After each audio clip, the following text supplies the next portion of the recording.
নাকি আদর্শের পারমিশন নিয়ে নিবে নাকি কোন কি বলছে কিছু প্রথম ক্লাস তো না স্যার ওরকম তো কিছু বলেন নাই স্যারকে কি ফোন দিব না না আমরা স্যার ওই যে গত 3 দিন আগে স্যার একটা ইনাগুরেশন করে ফেলছি স্যার ইনাগুরেশন করছিলাম স্যার জি এগুলো সব কথা হয়েছে স্যার ও তাহলে তো হয়ে গেছে জি জি এইবারে এটাতে প্রথম আজকেরটাই দিয়ে শুরু না ক্লাস স্যার হিসেবে আপনার ক্লাস দিয়ে শুরু sir G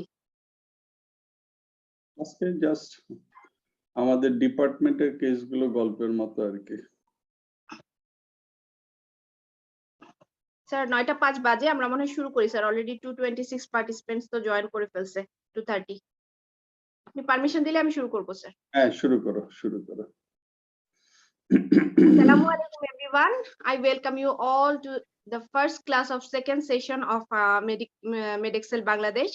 And today our first class is going to start with a very interesting and practical oriented topic, the learning images from patients' clinical profile. And our today's lecture will be provided by our respected professor, Professor Dr. Najmul Ahsan sir.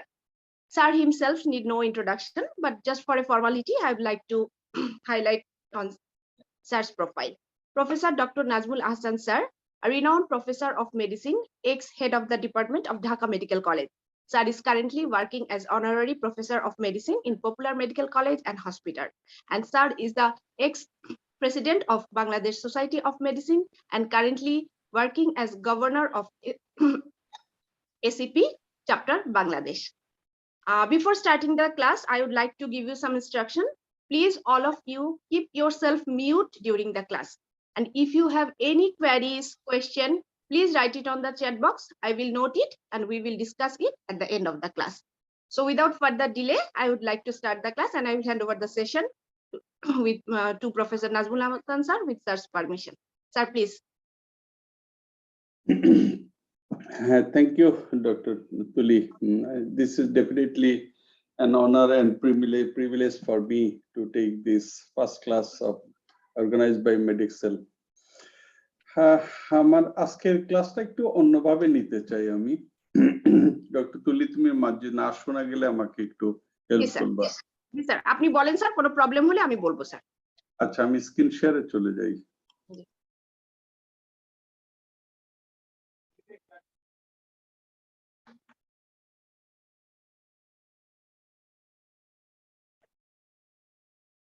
দেখা যাচ্ছে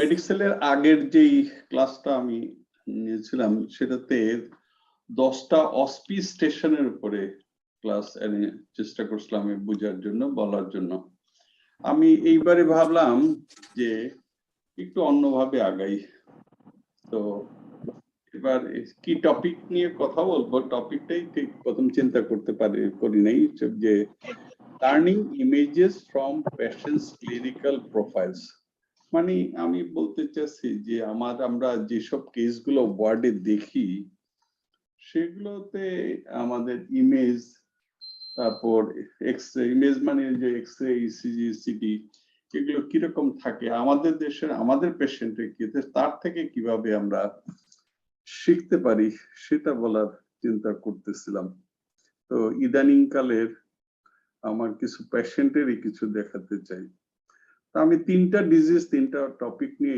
বেশি আজকে কথা বলার চেষ্টা করব হ্যাঁ আমি কয়েকটা জিনিস প্রথম বলার শুরু যেহেতু আজকে ফার্স্ট ক্লাস এখানে যারা আছে আমার মনে হয় বেশিরভাগই তোমরা এফসিপিএস পার্ট 2 এবং mid term MD post graduation যারা পরীক্ষা দেওয়ার প্রিপারেশন নিতেছো তারাই এই প্ল্যাটফর্মে থাকার কথা আমি ভাবছি প্রথম একটু চিন্তা করি যে প্ল্যানিংটা আমি আমার ব্যক্তিগত জীবন থেকেও যা নিজে শিক্ষা পাইছি সেগুলো কিছু বলার চেষ্টা করব একটা হলো তুমি পরীক্ষার জন্য প্ল্যানিং খুবই সহজ শুধু পরীক্ষা না সবকিছুর বিপরীত জীবনেই প্ল্যানিং ইজ ভেরি ইম্পর্টেন্ট তাহলে তুমি পরীক্ষা দিবা পরীক্ষা কিভাবে তুমি how will you prepare yourself this is very important আমরা যদি চিন্তা করি যে আমাদের রিটেন পরীক্ষা দিতে হবে রিটেন পরীক্ষায় কিরকম কোশ্চেন গুলো থাকে, ইদানিং কালে কি চেঞ্জ হয়েছে, তাহলে long question, short answer question, এমডিতে শর্ট নোট থাকে, মিড টার্মে কিছু এসবিএ টাইপের থাকে এবং কিছু শর্ট আনসার ক্লিনিক্যাল কোশ্চেন থাকে। ক্লিনিক্যাল কেস গুলোতে লং কেস শর্ট কেস বরাবরের মতো থাকে। শর্ট কেসের টাইম গুলো বিভিন্ন পরীক্ষায় বিভিন্ন একটু চেঞ্জ থাকতে পারে। প্র্যাকটিক্যাল পরীক্ষায় অসপি এবং মিড টার্মে অস্কি থাকে, এবং ওরালের সাথে এখন আবার ওরালটা চেঞ্জ করে কিছু আইইউই করা হয়েছে। তাহলে এরকম বিভিন্ন রকমের পরীক্ষা আছে, যার যার পরীক্ষা সে ফরম্যাটটা জেনে নিজেকে প্রিপেয়ার করতে হবে। এক জায়গায় একটা কেস প্রিপারেশন নিলে সেটাই আবার দেখা যাবে প্র্যাকটিক্যালও কাজে লাগে, আবার হয়তো তোমার লং কেসও আসতেছে, ভাইভাতেও কাজে লাগতেছে, ভবিষ্যতেও লাগবেই। তো তুমি যদি নিজেকে রেডি করো যে এই সিস্টেমের কতগুলো আমি কেস আমি রেডি করি, অস্পিতে কি আসে সেগুলো আমি শিখি, তাহলে তুমি দেখবে যে আস্তে আস্তে তোমার অনেক পড়া হয়ে যায়, অনেক পড়া। তাহলে দিন শেষে তুমি চিন্তা করবা যে আজকে আমি কি পড়লাম, কি শিখলাম। তাহলে এটা একটা প্ল্যানিং তোমার নেক্সট পরীক্ষার জন্য তোমার করতে হবে, নিশ্চয়ই করতেছো। আমি সেই জন্যই আমি ভাবছি যে যারা করে নাই বা এখনো, তারা এটা চিন্তা করতে পারো। আজকে আমরা যদি এখান থেকে এখানের এত কিছু থেকে আমরা অস্পিতে চলে আসলাম, এখন অস্পিতেও চিন্তা করি অস্পিতে কি কি থাকতে পারে। যে অস্পিতে মনে করো এফসিপিএস, মিড টার্ম, 10টা স্টেশন থাকে ধরো, তাহলে ইমেজ থাকতে পারে। তাহলে ইমেজ বলতে কি, এটা আমরা পরে আসতেছি। ইসিজি থাকে, কিছু ছবি থাকতে পারে, থাকতে পারে না, থাকেই।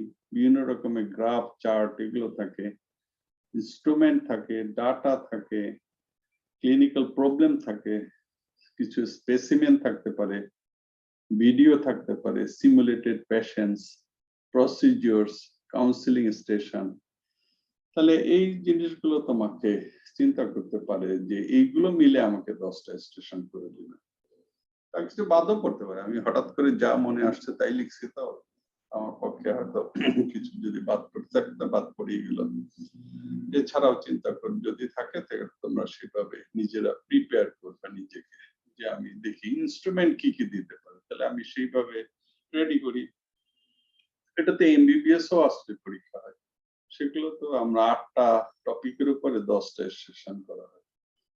ইমেজের ভিতরে আমরা চিন্তা করি এক্সরে, অনেক দেশে এখন আর এক্সরে নাই, কিন্তু আমাদের দেশে তো এক্সরে আছে, আগামী 10 বছরও হয়তো থাকবে, এই জন্য এক্সরে এখনই বাদ দেওয়া যাবে না। সিটি স্ক্যান, এইচআরসিটি, সিটি এগুলো তাহলে আমাদের লাগবে। Contrast, without contrast, MRI, MRCP, CT angiography, CT colonography. আগে যে কন্ট্রাস্ট এক্সরে বেরিয়াম মিল হতো, এগুলো এখন আর বেশি দেয় না। আলট্রাসোনোগ্রাফি, ইকো, কিন্তু কোন জায়গায় দেয় না এটা বলা যাবে না। মনে করো অনেক সময় অ্যাকালেশিয়া, এগুলোতে এন্ডোস্কোপির চেয়ে ওইগুলি বেশি কাজে লাগে। মনে করো একটা বেরিয়াম সোয়ালো অফ ইসোফেগাস, এটা বুঝতে বেশি সুবিধা, হয়তো দিলই। তাহলে তুমি তো সেগুলো একদম বাদ দিবে না, কোনো বলা যে এটা দিবে না এটাই কথা বলা যাবে না। আমি যা বলবো এটা কিন্তু আমার ব্যক্তিগত কথা, এটা রেফার করা যাবে না যে স্যার তো বলছে দেওয়া যাবে না। তাহলে এইভাবে চিন্তা করতে হবে। তাহলে যা লাভ হয় ক্লাসে শুনে বা যার থেকে যা পাবা তাই সেটাই চিন্তা করতে হবে।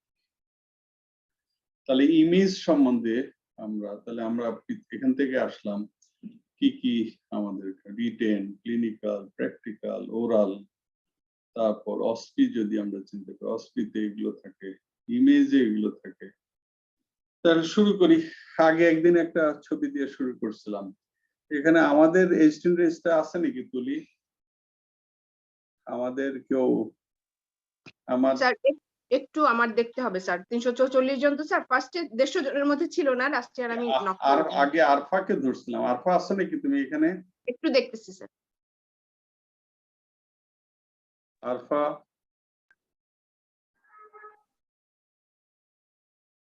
আমাদের নেই। স্যার ওদের কাউকে দেখছি না স্যার।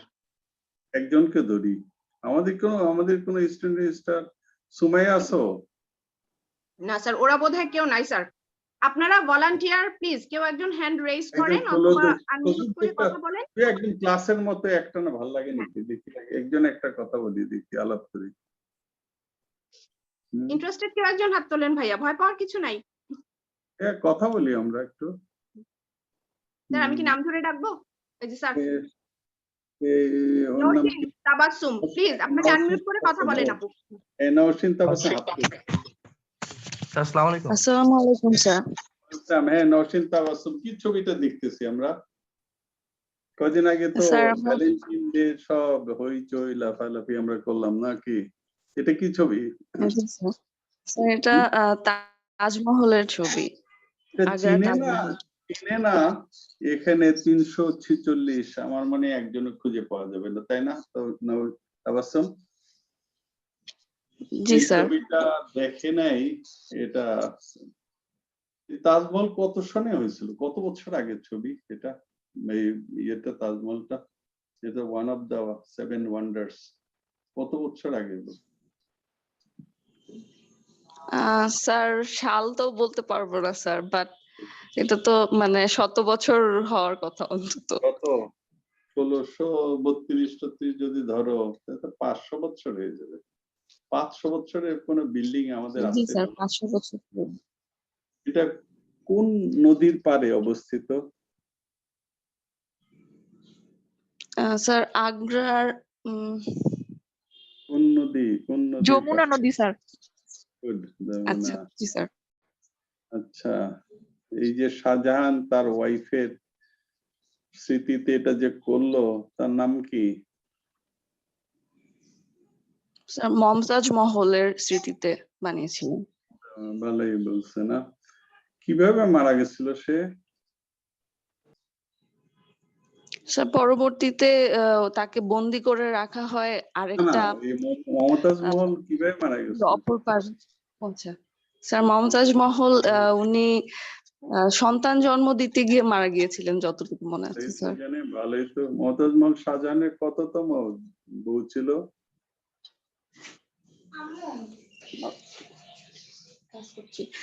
স্যার এইটা জানা নাই স্যার, তবে একমাত্র ছিলেন না স্যার, এটুকু জানি। কততম সন্তানের সময় সে তার এটা সে মারা গেল? এটা জাস্ট আমাদেরকে আলাপের জন্য। তাহলে তুমি একটা জিনিস সম্বন্ধে যতটুকু জানো, শুধু মেডিকেলে পড়া কি ভালো লাগে নাকি সারাক্ষণ আমাদের অন্য? তাহলে তুমি অফ হয়ে যাও। হ্যাঁ আমরা শুরু করি। আমরা জাস্ট করার জন্য, শুধু সবাই অ্যাট্রাকশনের জন্য আমি কথাটা রাখলাম ছবিটা। তাহলে আমরা শুরু করি, পরেরটা চলে যাই।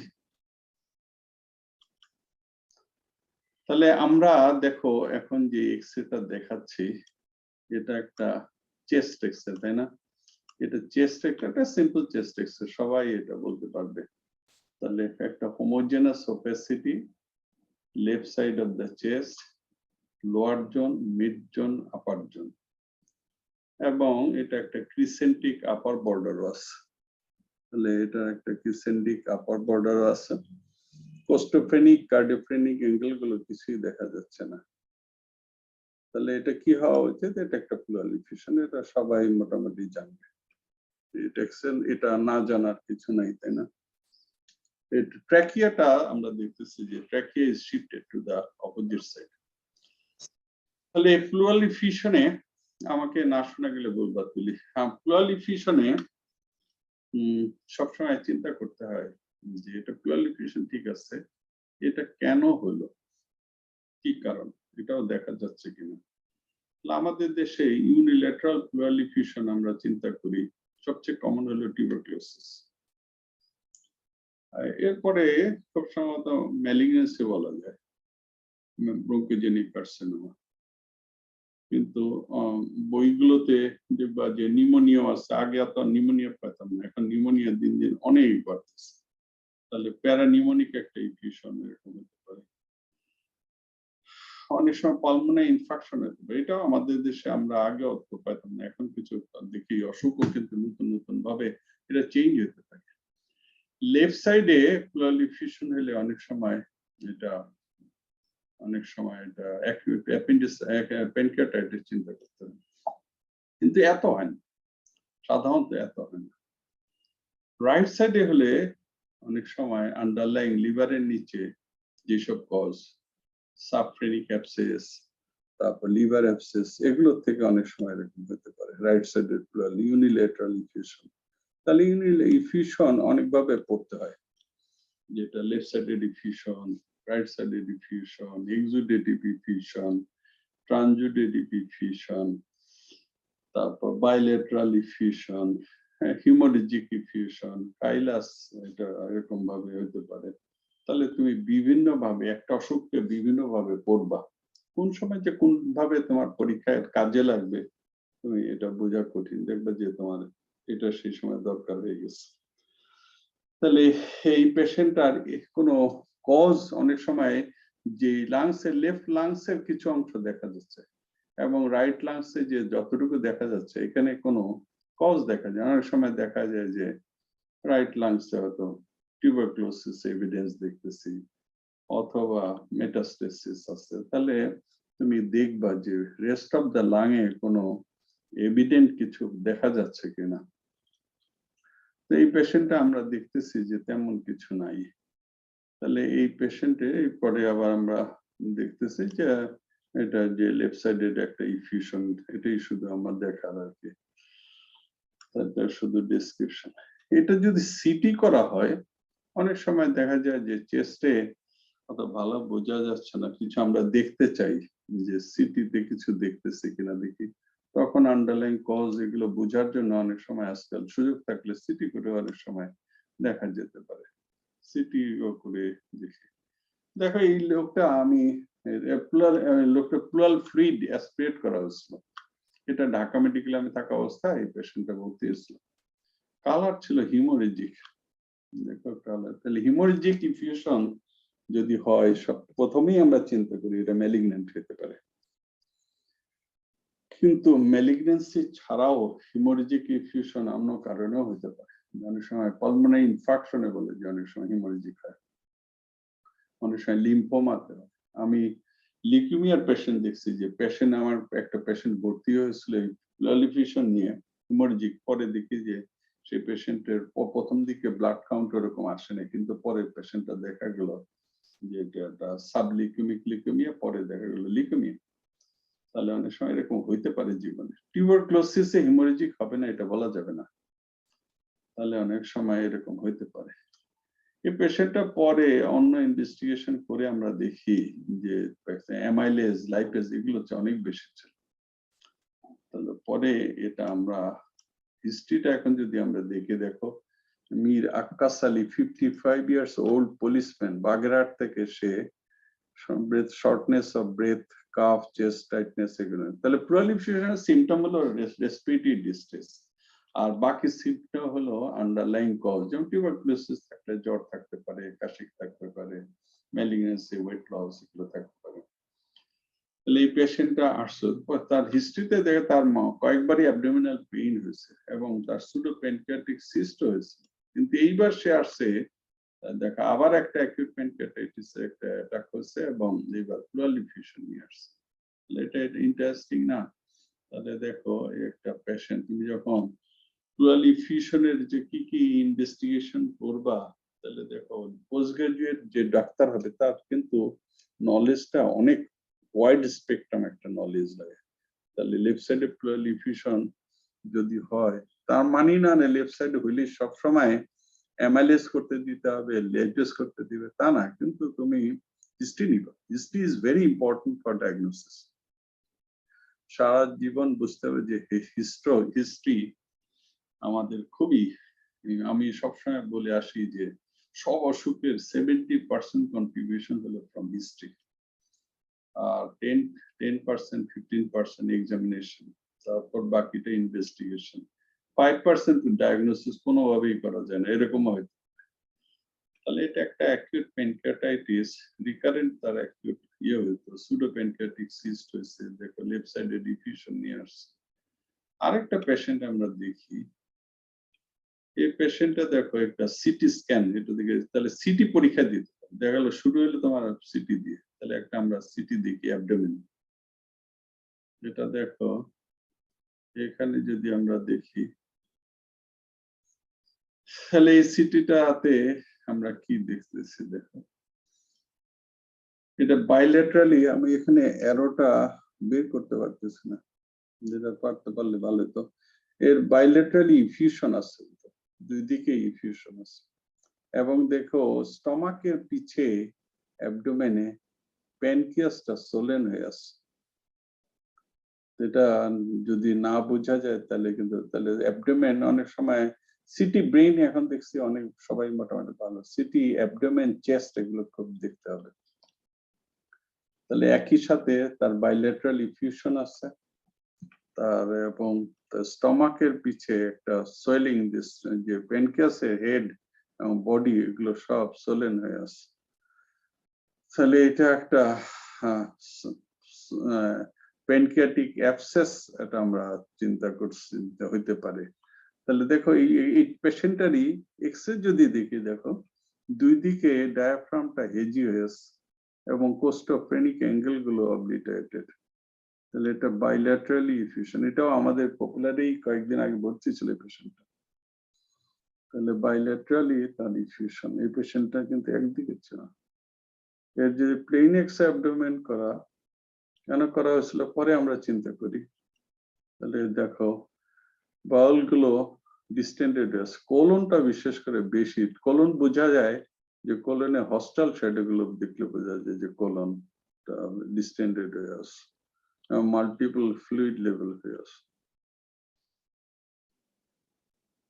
তাহলে এটা এই আমাদের এই ডাক্তার, আমার ইউনিটের ডক্টর আফসানাও প্রেজেন্ট করছিল, আমি যেন স্লাইডটা চেঞ্জ করিনি।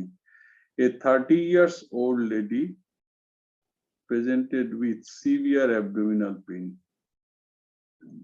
তাহলে চিফ কমপ্লেইন হলো তার abdominal pain for 7 days, vomiting for 4 days, shortness of breath for 2 days. তাহলে এই তিনটা তার মেইন কমপ্লেইন দেখি। তাহলে চিফ কমপ্লেইন ছিল যে 7 দিনের ব্যথা, বমি এবং শ্বাসকষ্ট, একটু শ্বাসেরও কষ্ট 2 দিন থেকে, এটা নিয়ে এসে ভর্তি হয়। তাহলে এরকম সিভিয়ার অ্যাবডোমিনাল পেইন নিয়ে ওর প্রভিশনাল ডায়াগনোসিস হলো acute pancreatitis with complication hypertension. তাহলে সিভিয়ার অ্যাবডোমিনাল পেইন যদি নিয়ে আসে এরকম, তাহলে এরকম কন্ডিশন গুলো অনেক, অ্যাবডোমিনাল পেইনে অনেক কন্ডিশনে হতে পারে, অনেক কারণে এরকম চিন্তা করতে হতে পারে যে একটাই কি আর হবে। ও এটা যেহেতু এই পেশেন্টটা হাইপারটেনসিভ ছিল, নোন কেস অফ হাইপোথাইরয়েডিজম।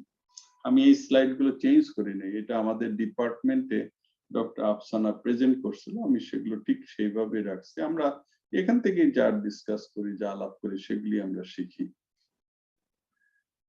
তো ডিফারেন্সিয়াল ডায়াগনোসিস ছিল acute cholecystitis, perforated peptic ulcer, severe intestinal obstruction.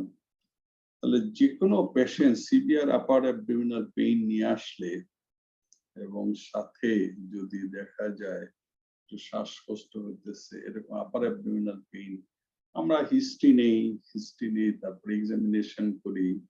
তাহলে অ্যাকিউট অ্যাবডোমেন, এরকম অ্যাকিউট অ্যাবডোমেনের অনেক কারণ আছে। আপার অ্যাবডোমিনাল এরকম পেইন নিয়ে আসলে, আপার অ্যাবডোমেনটা টেন্ডার থাকে, তাহলে এরকম অবশ্যই গলব্লাডার একটা ইম্পর্টেন্ট কারণ অ্যাকিউট কোলিসিস্টাইটিস।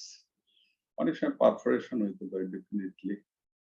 তারপরে medical causes of acute abdomen কতগুলো চিন্তা করতে হবে। মেডিকেল অনেক সময় দেখা যায় পরীক্ষা আসতে পারে যে একটা পেশেন্টের বারবারই অপারেশন করা হয়েছে অনেকবার, যে তার অনেক মাল্টিপল স্কার, একবার হয়তো অ্যাপেন্ডিক্স কেটছে কিন্তু, বা অন্য সময় আর কি করবে।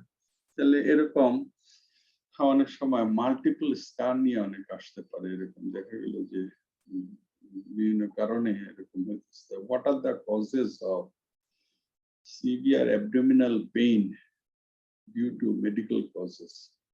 এরকম কিছু কন্ডিশন, এগুলো কোশ্চেন গুলো লিখে রাখলে ভালো, পরবর্তীতে আমরা হয়তো বিভিন্ন সময় এগুলো আলাপ করতে গেলে আবার আমি একটু ডাইভার্টেড হয়ে যাবো। তাহলে এরকম severe abdominal pain, upper abdominal pain, এরকম পেনক্রিয়াটাইটিস একটা খুবই ইম্পর্টেন্ট অবশ্যই। এগুলো ডিফারেনশিয়াল ডায়াগনোসিসে কোলিসিস্টাইটিস চিন্তা করা উচিত, পারফোরেশন চিন্তা, অনেক সময় ইনফেরিয়র এমআইও হতে পারে। এটার সাথে অন্য কি সিমটম থাকে, অন্য সাইন কি থাকে, সেগুলো চিন্তা করতে। একই সাথে যদি পেটে ব্যথার সাথে যদি হাইপোটেনশন শক ডেভেলপ করে, তাহলে প্যানক্রিয়াটাইটিস ইনফেরিয়র ভেরি ইম্পর্টেন্ট। এবং অনেক সময় এমআই হয়ে পেশেন্ট আস্তে আস্তে হাইপোটেনশন হয়, শকে চলে যায়। যদি রেসপিরেটরি ডিস্ট্রেস থাকলে, তাহলে এগুলো মিস হলে কিন্তু পেশেন্টের জীবন বিপন্ন। তাহলে পোস্ট গ্রাজুয়েশন পরীক্ষায় কোনো কেস যেন মিস না হয়, ওরকম ওই কেসগুলো পরীক্ষায় দেওয়ার সম্ভাবনা বেশি থাকে, যে এটা যেন মিস না করে। এমবিবিএস হলো কমন জিনিস, সে যেন পারে। তাহলে এমবিবিএস এর পরীক্ষা গ্রাজুয়েটে বলে যে সে কি কি পারে, যে কমন গুলো পারে কিনা, কিন্তু পোস্ট গ্রাজুয়েশনে সে পারে নাকি, সে আবার মিস করে নাকি, এইটা দেখা হয়। তাহলে চিন্তা করতে হবে যে একজন কনসালটেন্ট হবে, তার নলেজ, থিঙ্কিং, এটা তার অ্যাটিটিউডটা এরকম থাকতে হবে। তাহলে ও এইসব জিনিসগুলো চিন্তা করছে, তাহলে আমরা ভালোই। তাহলে এর দেখি আমরা কাউন্ট ছিল 15,000, হিমোগ্লোবিন একটু কম, ইএসআর একটু বেশি, সোডিয়ামটা কম, হাইপোনেট্রিমিয়া,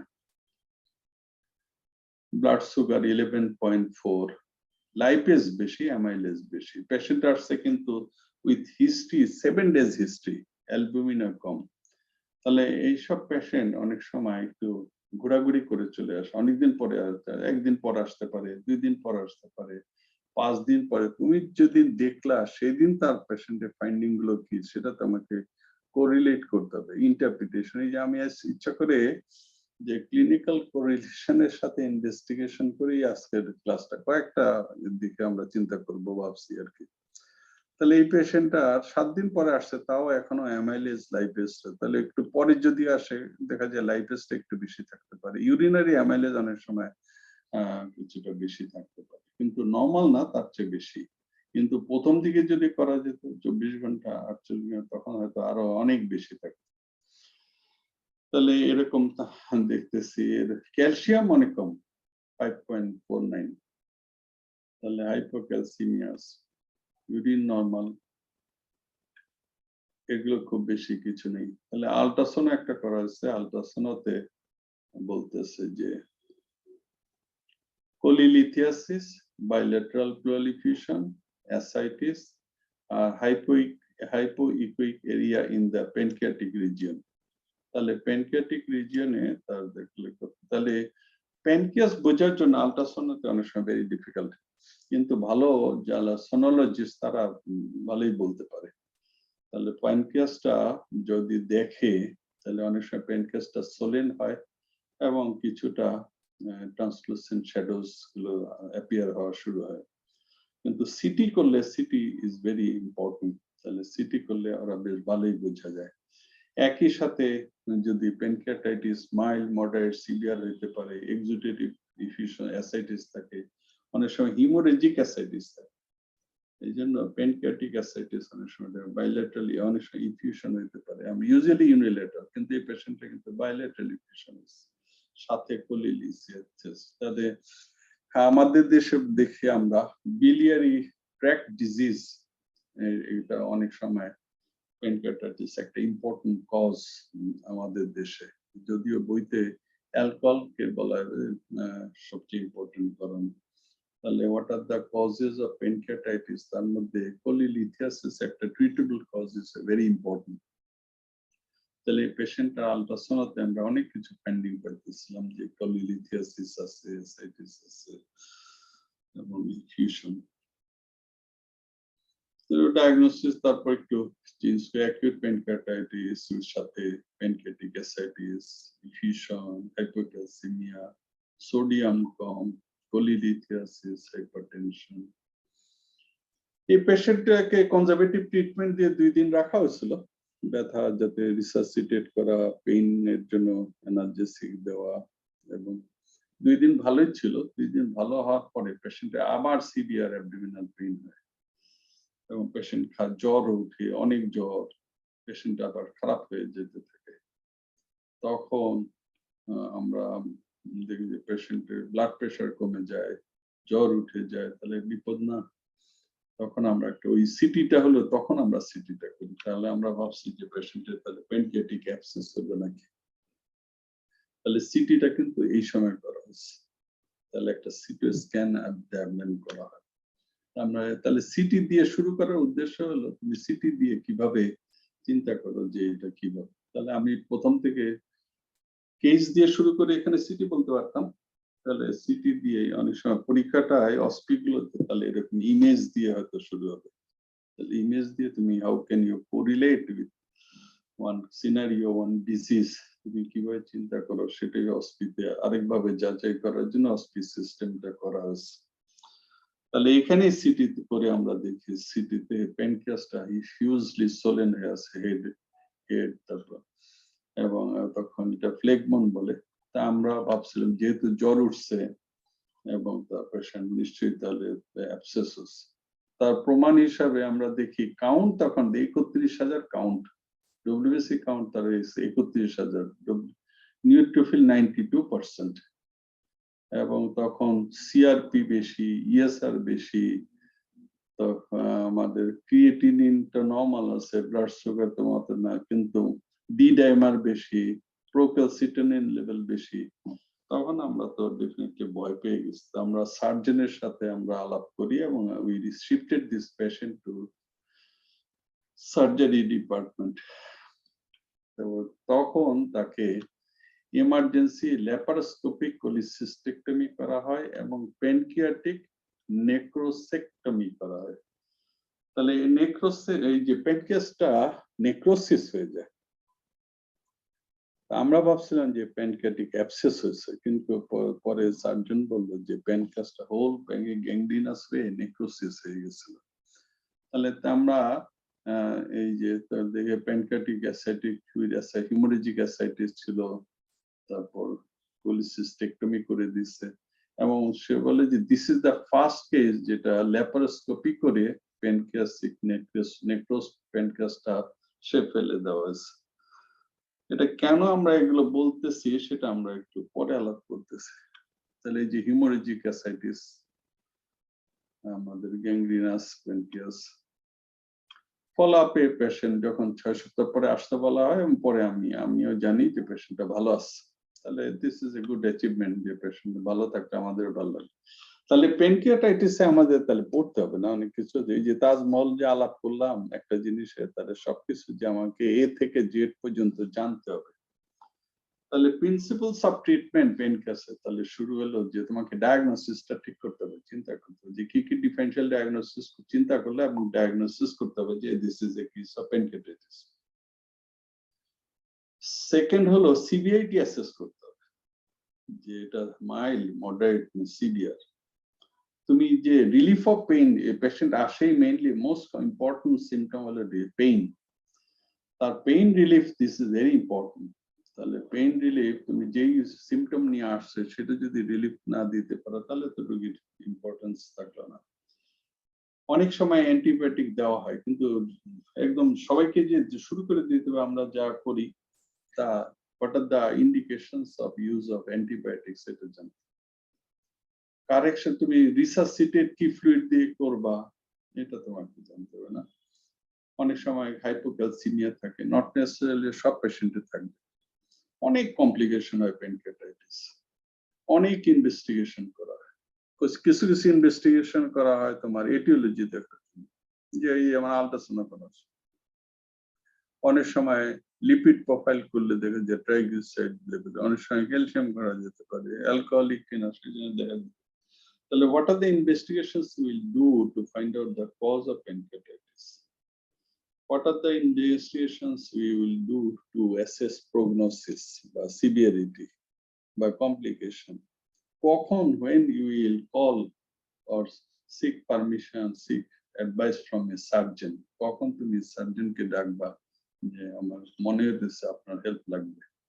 তাহলে এগুলো আমাদের, এটা হলো আমরা যে দেখো features that predict severe pain, এটা শুধু ডেভিডসনে, এখনকার ডেভিডসনে এটা একটা সুন্দর চার্ট আছে। ডেভিডসন এর কিছু বাদ দেওয়া যাবে না, অন্য তো বই পড়তেই হবে, ডেভিডসনটা কিন্তু কিছু বাদ দেবে না। আমার কাছে খুব ভালো লাগছে যে দেখো ইনিশিয়াল একটা প্যানক্রিয়াটাইটিস 24 ঘন্টার ভিতরেই হয়তো 10-12 ঘন্টার মধ্যে চলে আসছে একটা পেশেন্ট সিভিয়ার অ্যাবডোমিনাল, রাতে 12টার সময় চলে আসলো, হয়তো দাওয়াত খেলে ডিনার দিয়ে খেয়ে 12টার সময় চলে আসছে একটা পেশেন্ট প্যানক্রিয়াটাইটিস। তাহলে এরকম হইতে পারে। তাহলে তোমাকে সিবিআইটি বললাম, তোমার ডায়াগনোসিস করতে হবে এবং সিবিআইটি অ্যাসেস করতে হবে। তাহলে তোমার যদি 24 ঘন্টার মধ্যে আসে তাহলে কি কি দেখে তুমি সিবিআইটি অ্যাসেস করবে। যদি 24 ঘন্টা পরে আসে তাহলে তখন আমি কি কি দেখবো, দেখো clinical impression, APACHE score, Glasgow score, পার্সি অর্গান। 48 আওয়ার্স এর পরে আসলে তখন কি কি দিয়ে তুমি সিবিআইটি অ্যাসেস করবা, এগুলো সুন্দর একটা স্কোর দিয়ে করা আছে। তাহলে এই স্কোর কিন্তু অনেক রকম আছে, যে এইখানে ডিভিশনে অ্যাপাচি স্কোর আছে, গ্লাসগো, তাছাড়াও কিন্তু দেখবা র্যানসন ক্রাইটেরিয়া, অনিশ্চ সোফা স্কোর আছে, মডিফাইড মার্শাল স্কোর আছে, অনেক সময় পাস স্কোর আছে, বেডসাইড পেনক্রিয়াসিক ইন্ডেক্স আছে, অনেক সময় Atlanta score, revise Atlanta score, অনেক রকম এরকম সিবিআইটি স্কোর দেখার জন্যই কিন্তু অনেক ক্রাইটেরিয়া আছে। এটা কেন বলা হয়, এই কিছুদিন আগে মকেই কিন্তু একটা পরীক্ষা দেওয়া আছে যে কি কি টুল ব্যবহার করা যেতে পারে, এরকম 3টা লিখো বা 4টা লিখো, শুধু নামগুলো লিখো। তুমি যদি জানো 2টা তাহলে 3টা লিখবে কেমনে, 4টা লিখবে কেমনে। তুমি দেখো এখানে আসেই, তুমি দেখবা বই খুঁজলে দেখবা যে আছে 7-8 রকমের আছে। তাহলে তোমার জানা থাকলে 8 রকমের তুমি তো 3 রকম বা 4 রকম করতে পারবে। তো যারা টিচার তারা কোশ্চেন করে বা মডারেট করে, তারা কিন্তু জেনে শুনেই তোমাকে যখন দেয় যে 3টা লিখো বা 4টা লিখো, জানে যে 8টা আছে তার মধ্যে তার 3টা জানতে, কিন্তু তুমি যেই বই পড়ছো সেই বইতে দেখা যায় আছে 2টা, তাহলে তুমি তার বাকি আরেকটা বা 2টা লিখতে পারবে না। তাহলে পরীক্ষায় যখন খাতা দেখা হয় তাহলে কে ভালো লিখলো কে কম লিখলো তাতে একটা পার্থক্য করতে হবে, তাই না?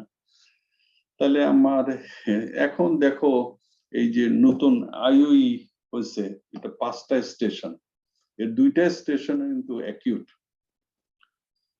অ্যাকিউট মানে একটা স্টেশন হলো এমার্জেন্সি ম্যানেজমেন্ট, আর একটা হলো এমার্জেন্সি ডায়াগনোসিস। থার্ড স্টেশন হলো ক্রনিক কেস, মানে করে আউটডোরে আসলো। ফোর্থ হলো রিসেন্ট ডেভেলপমেন্ট। ফিফথ হলো medical ethics oblique public health. তো 2টাই কিন্তু তাহলে অ্যাকিউট এমার্জেন্সি। তাহলে অ্যাকিউট এমার্জেন্সি এটা কিন্তু খুব ভালো করে প্রিপারেশন থাকতে হবে।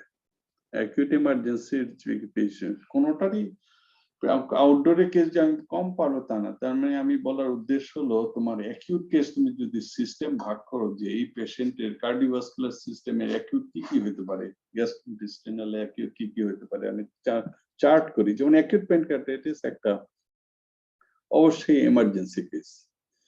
তাহলে এটা যদি বলে এটা এমার্জেন্সি ডায়াগনোসিস হিসাবে একটা কোশ্চেন করা যেতে পারে।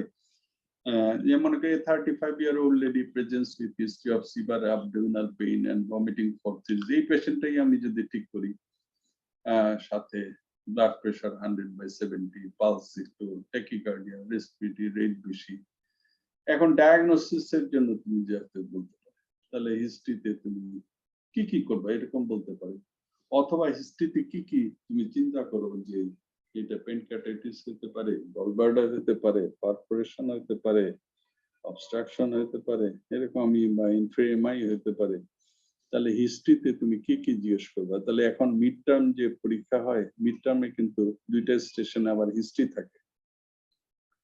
তাহলে তোমাকে হিস্ট্রি নেওয়াটা জানতে হবে। তাহলে তুমি ডিফারেন্সিয়াল ডায়াগনোসিস গুলো না জানলে তুমি হিস্ট্রি লিখতে জিজ্ঞেস করতে পারবে না তো যে কে। তাহলে তোমাকে কয়টা হয়তো 20টা কোশ্চেন জিজ্ঞেস করতে বলা হতে পারে, নাম্বার থাকলো 0.25 করে 20টা।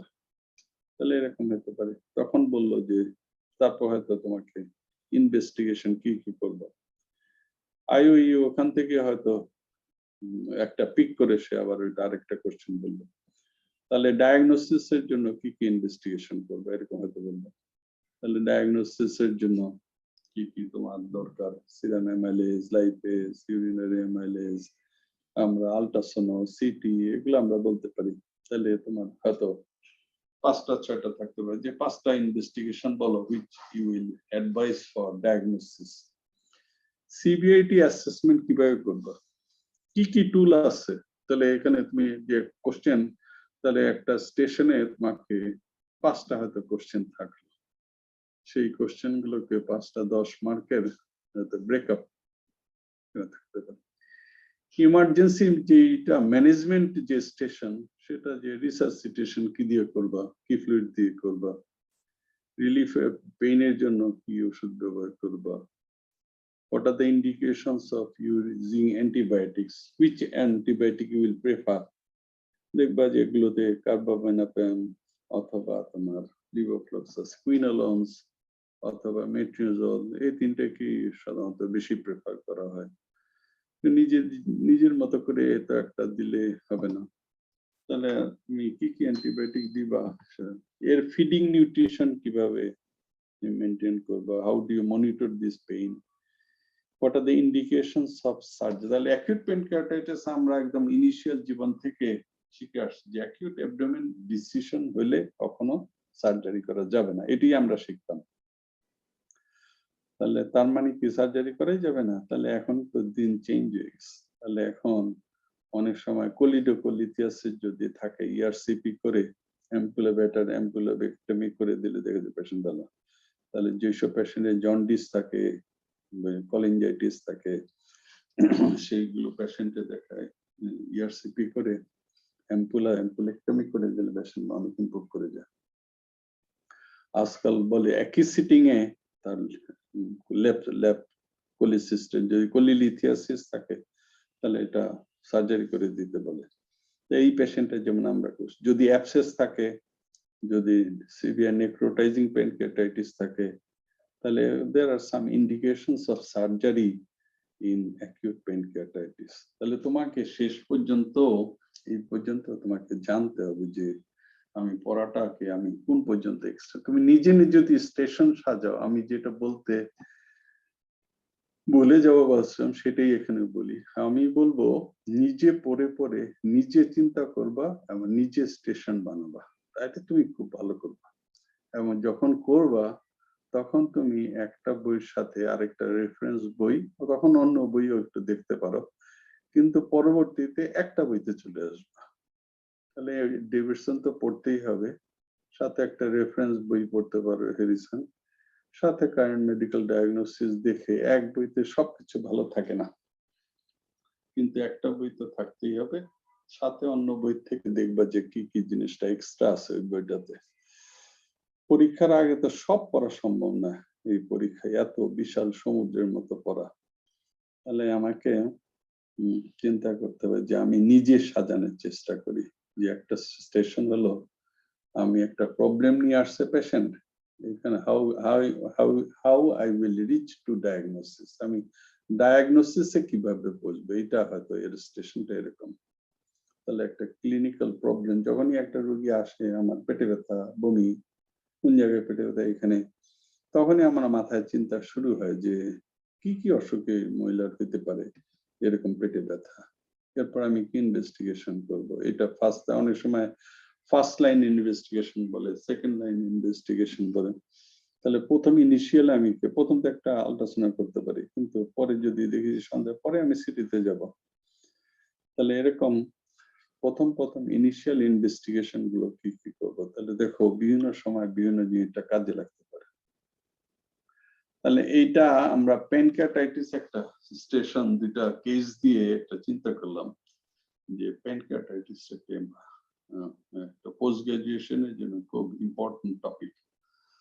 তো কোন টপিক ইম্পর্টেন্ট করে এটা যেমন জানতে হবে, কিন্তু কোনো টপিককে হেলা করা যাবে না। তাহলে আজকে আরেকটা কেস আমরা দেখি। এই সিটিটা দেখো, এই সিটিটাতে কি দেখা যেতেছে, এই সিটিটা আমার ইয়েটা ত্রিশাদ, এখানে স্লাইডের এখানে একটা ইয়ে থাকার কথা, অ্যারো, সেটা খুঁজে বের করতে পারতেছে না কেন? কার্সারটা একটু নাড়ান স্যার কিছুক্ষণ, তাহলে ওটা হয়তো ডিসপ্লেস হয়ে গেছে। সাদা ইয়ে তো ওই জন্য বোঝা যাচ্ছে না, আমি অ্যারোটা দিয়ে দেখাতে পারলে ভালো হতো। তাহলে এর যারা দেখতেছো তারা দেখো রাইট সাইডে একটা প্লুরালিফিকেশন বেশ ভালোই বোঝা যাচ্ছে। তাহলে এটা পেশেন্টের একটা রাইট সাইডের প্লুরালিফিকেশন আমরা দেখতেছি। এই দেখো রাইট সাইডে, সরি আমি এটা বলছি রাইট সাইডে, লেফট সাইডে প্লেয়ারলি ফিউশন। এই শুধু প্লেয়ারলি ফিউশনের জন্য তো এফসিপিএস এ দিবে না। তুমি দেখো একটা ইউনিল্যাটারাল লেফট সাইডে প্লেয়ারলি ফিউশন আছে, কিন্তু এইটাতে এবং ওইটাতেও দেখো রাইট সাইডে রাইট প্যারাট্রাকিয়াল এবং হাইলার রিজিয়নে তার লিম্ফ নোড আছে। তাহলে একই সাথে একটা ফাইন্ডিং পেলে অনেক সময় একটা পাইছি এটা লিখে ফেলে তাহলে মানে হয়ে গেছে, কিন্তু সবসময় খেয়াল করবা যে আরো ফাইন্ডিং রয়ে গেছে কিনা।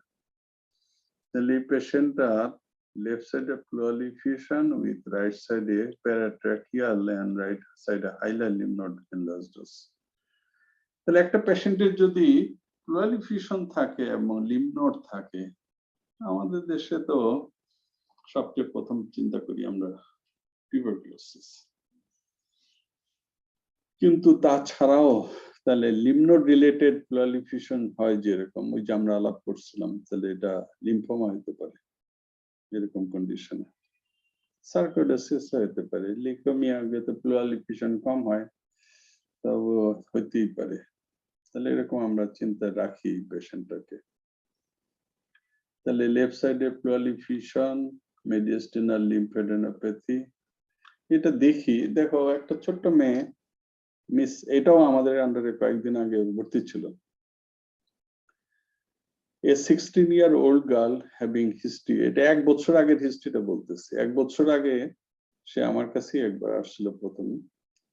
তার রাইট সাইডে চেস্ট হেভিনেস 1 মাস, সাথে একটু শ্বাসকষ্ট, জ্বর নিয়ে, এবং এক্সরে দেখে তখন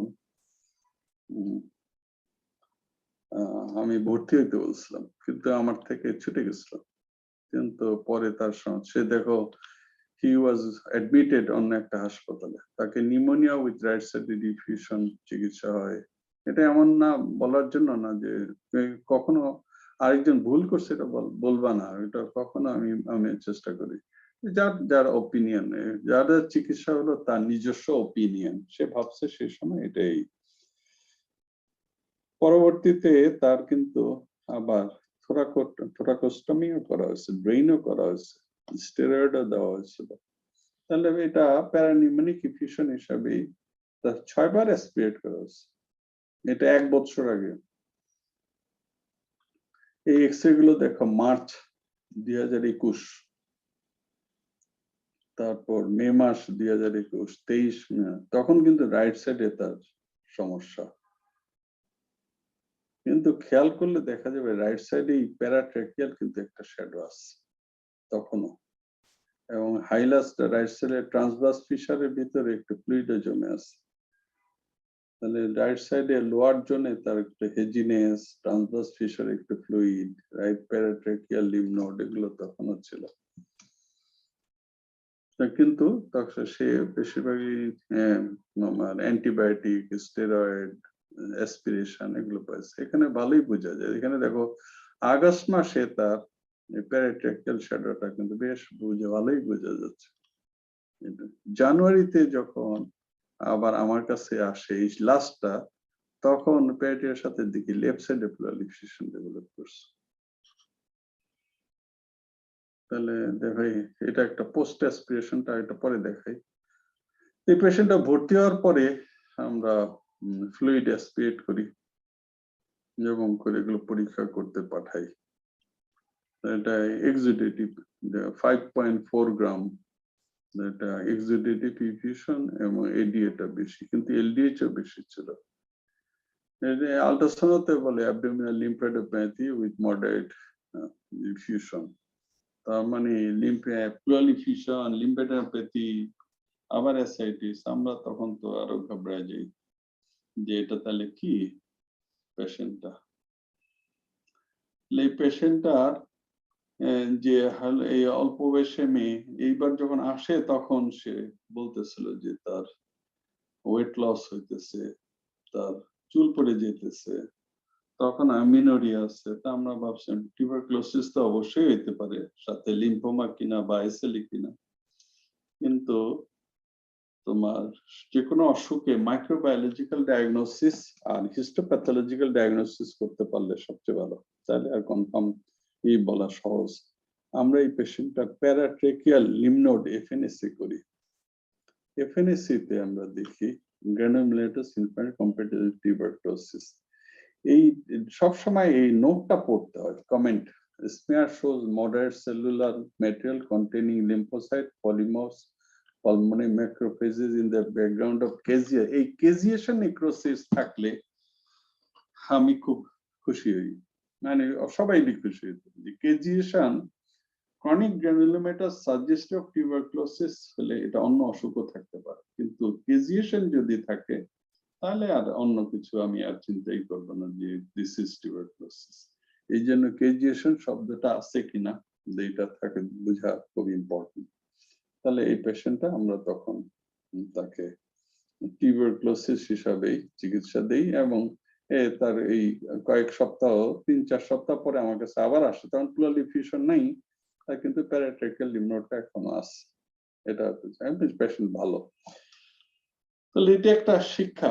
এইটা তাহলে এক্সরেতে আমার এক্সরেটা আমাকে যদি দিয়ে দেয় বা সিটি দিয়ে দেয়, পেশেন্ট আর সিটি দিতে পারে যে দিয়ে দাও, এই সিটি দেখে দিও, কিন্তু প্লুরাল ডিফিউশনের সাথে এই লিমনোড যে আছে এটা বলতে হবে। প্লুরাল ডিফিউশনের সাথে প্যারাট্রেকিয়াল লিমনোড তাহলে বলতে হবে, এটা দেখার চেষ্টা করতে। একটা ফাইন্ডিং এটা একটা পোস্ট প্লুরাল ডিফিউশন অ্যাসপিরেশন করার পরে তার প্যারাট্রেকিয়াল লিমনোড, এটা যেমন রাইট সাইডে ট্রান্সভার্স ফিশারটাও তার কিন্তু প্রমিনেন্ট আছে, তার মানে একবার তার ডান দিকে ছিল বাম দিকে। তাহলে টিউবারকুলোসিস বাইলেটারাল তার এবারে তার অসুখ হয়েছিল, কিন্তু তার 1 বছর আগে রাইট সাইড প্লুরাল ডিফিউশন।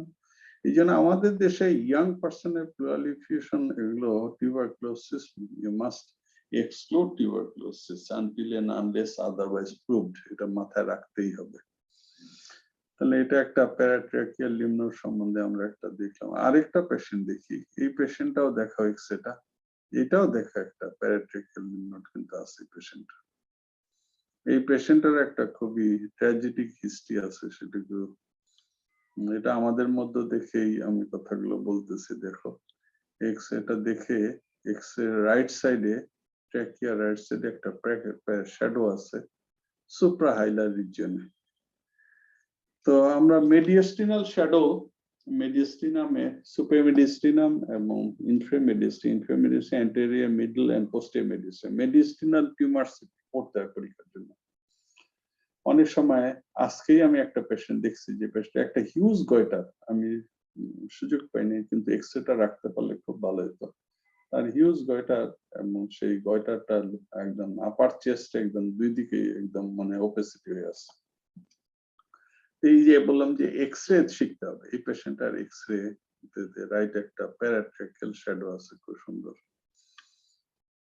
তো এই পেশেন্টটা দেখো মিসেস সামিহা রহমান, 19 বছরের একটা মেয়ে, কমপ্লেইন্স অফ 4 days, 4 দিনের জ্বরের হিস্ট্রি নিয়ে আমাদের কাছে আসে, এবং তার ডিফিকাল্টি ইন ওয়াকিং।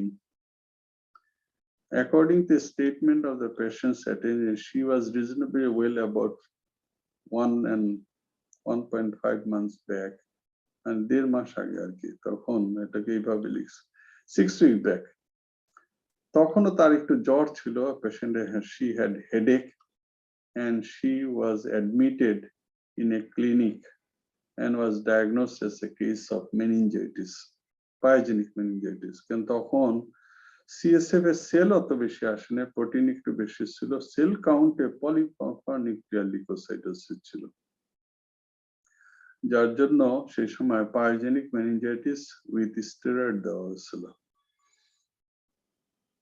কিন্তু আমাদের কাছে যখন 4 দিনের সময় আসে, 4 দিনের জ্বর হিস্ট্রি, তখন আমরা সিটি করে, সিটিটা খুবই সুন্দর, দেখো যে অ্যাপেক্স 2 অ্যাপেক্সেই তার অনেক কেভিটি রিলেশন আছে, অনেক কেভিটি রিলেশন, কিন্তু চেস্ট এক্সরেটাতে কিন্তু অত কেভিটি রিলেশন অ্যাপিক্যাল টিউবারকুলোসিস রিলেশন অত সুন্দর বোঝা যাচ্ছে না।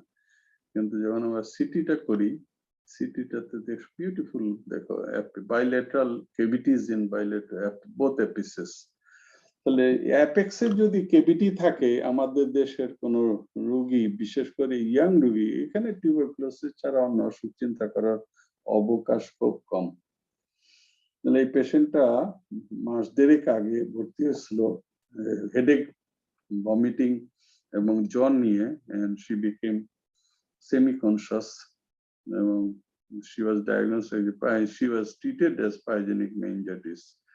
কিন্তু তারপর কিছুদিন পরে সে after 2 to 3 weeks she again developed fever. তখন আমাদের কাছে যখন আসে আমরা দেখি যে তার এক্সরেটা ওরকম দেখে সন্দেহ আছে, সিটি করে দেখি এরকম। তখন আমরা এই যে দেখো features radially consistent with tuberculosis with কেভিটি relation. History দেখো 19 years old, নর্মাটেন্সি ফর দিস, এটা সে ভর্তি হয়েছিল। আমরা বললাম যে এক্সরে দেখো যে নভেম্বর মাসের 6 তারিখেও তার প্যারাট্রাকিয়াল শ্যাডো আছে, ডিসেম্বরের 18 তারিখ এটাতেও প্যারাট্রাকিয়াল শ্যাডো, 16 তারিখ তাই।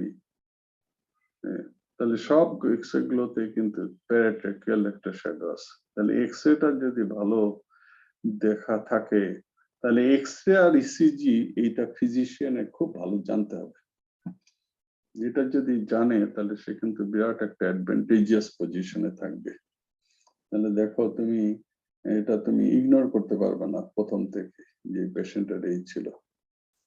তাহলে এটা সাথে এক্সরে সাথে যখন সিটি করলে তখন কত ইজি হয়ে গেছে ডায়াগনোসিস।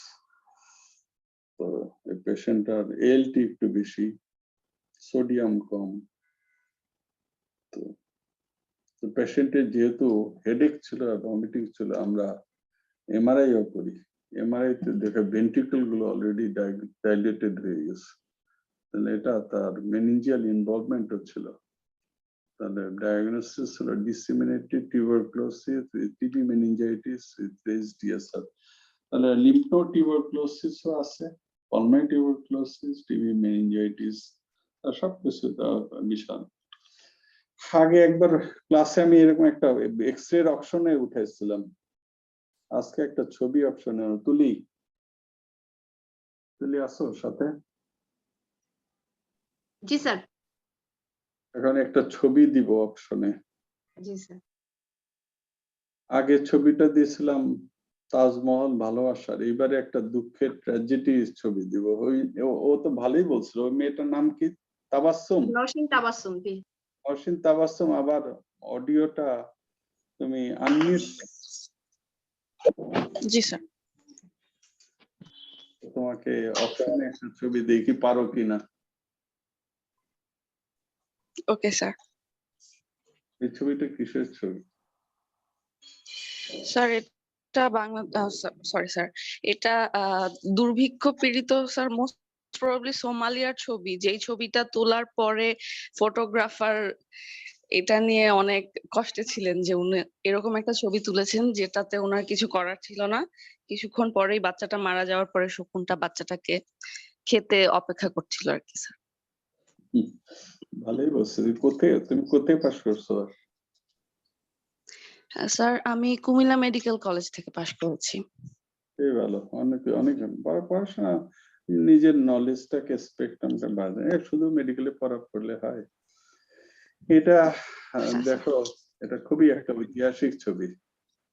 রিশাদ বলতে চেয়েছিল নাকি কিছু? এটা ফটো জার্নালিস্ট সেই ছবিটা পেয়ে তুলে, এটা সুদানের ছবি, বুঝছো? সুদানের 90 থেকে 94 পর্যন্ত বিশাল একটা দুর্ভিক্ষ হয়। কেভিন কার্টারের স্যার ছবিটা। ঠিক বলছো, হ্যাঁ।